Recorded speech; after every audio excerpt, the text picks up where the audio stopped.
Rasulullah, siapa yang lebih berhak saya layani? Kata Nabi SAW, ibumu. Lalu anak itu bertanya lagi, siapa lagi ya Rasulullah? Kata Nabi SAW, ibumu. Siapa lagi ya Rasulullah? 3 kali ibumu. Lalu yang keempat baru Nabi SAW mengatakan ayah. Tetapi banyak di antara ustaz dan dari kita, mohon maaf saya tidak menunjukkan kepada siapapun, tapi secara umum mendidik umat ini dengan membahasakan dari hadis ini bahwasanya ibu adalah orang nomor 1 di rumah. Padahal sebenarnya ini keliru sekali. Ini sangat fatal.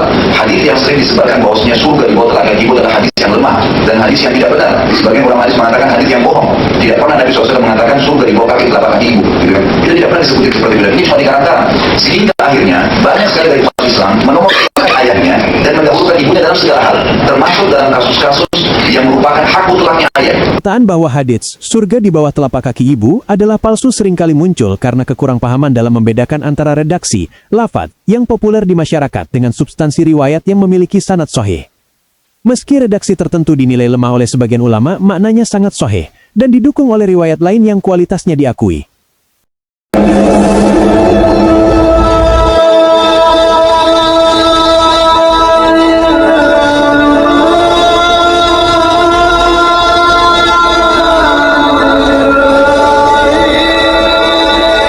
Assalamualaikum warahmatullahi wabarakatuh. Alhamdulillahi alladhi ja'ala birra alwalidaini min a'zamil qurubati wa sababan linaili a'alil jannati. Ashhadu an la ilaha illallahu wahdahu la sharika lahu wa ashhadu an sayyidana Muhammadan abduhu wa rasuluhu alladhi awsa bil ummati. Allahumma salli wa sallim wa barik ala sayyidina Muhammadin wa ala alihi wa ashabihi wa man tabi'ahum bi ihsanin ila yaumiddin. Amma ba'du. Sahabat Cahaya Hati 80, baru-baru ini publik dihangatkan dengan pernyataan Ustadz Khalid Basalamah yang menyebut bahwa hadits surga di bawah telapak kaki ibu adalah hadits dhaif, bahkan palsu hasil buatan sendiri. Pernyataan ini tentu mengejutkan banyak pihak. Benarkah demikian?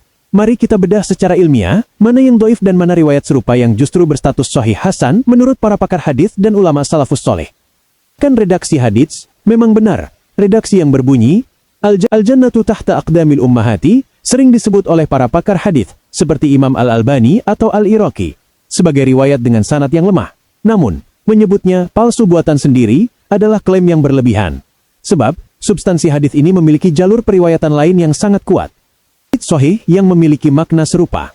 Nabi Adi pernah bersabda kepada seorang sahabat bernama Muawiyah bin Jahimah As-Sulami yang ingin ikut berjihad namun masih memiliki ibu. Rasulullah yang bersabda, Alzam rijlaha fathammal jannatu. Tetaplah di kakinya, berbaktilah padanya, karena di sanalah adanya surga. Hari, An-Nasai, Ahmad, dan At-Tabrani. Hadits ini dinilai sahih atau minimal hasan oleh banyak ulama hadits, termasuk Al-Hakim, dan disetujui oleh Adz-Dzahabi. Secara substansi, di kakinya ada surga memiliki makna yang persis sama dengan surga di bawah telapak kaki ibu. C. Dalil Al-Quran tentang bakti kepada ibu, perintah untuk merendahkan diri dan berbakti kepada orang tua, khususnya ibu, adalah perintah mutlak dari Allah SWT. Wakhfid lahuma janaha dzulli minar rahmati. Dan rendahkanlah dirimu terhadap mereka berdua dengan penuh kesayangan. QS Al-Isra 24. Ulama menjelaskan bahwa metafora kaki atau telapak kaki melambangkan kerendahan hatian seorang anak dalam melayani ibunya, yang mana pelayanan itulah yang menjadi kunci pembuka pintu surga. Pandangan ulama salafus soleh, Imam As-Sakhawi, murid Ibnu Hajar Al-Asqalani, menjelaskan bahwa meskipun sebagian sanad hadis telapak kaki ibu itu lemah, namun maknanya adalah benar dan diakui dalam syariat. Bahkan Ibnu Abbas RA pernah berkata, aku tidak mengetahui suatu amal yang paling mendekatkan diri kepada Allah selain bakti kepada ibu. Jadi menolak hadis ini secara total dengan label palsu, tanpa menjelaskan adanya riwayat sahih dengan makna yang sama adalah sebuah kecerobohan ilmiah yang bisa menjauhkan umat dari semangat berbakti kepada orang tua. Sahabat Cahaya Hati 80, dalam beragama kita harus jeli. Sebuah redaksi mungkin lemah sanadnya, tapi jika maknanya didukung oleh ayat Al-Quran dan hadis sahih lainnya, maka ia adalah kebenaran yang nyata. Jangan biarkan klaim hadis palsu melemahkan semangat kita untuk mencari surga melalui keridhaan dan pelayanan di bawah kaki ibu kita. Wallahu a'lam bis-shawab. Wabillahi taufiqu wal hidayatu. Wassalamu alaikum warahmatullahi wabarakatuh.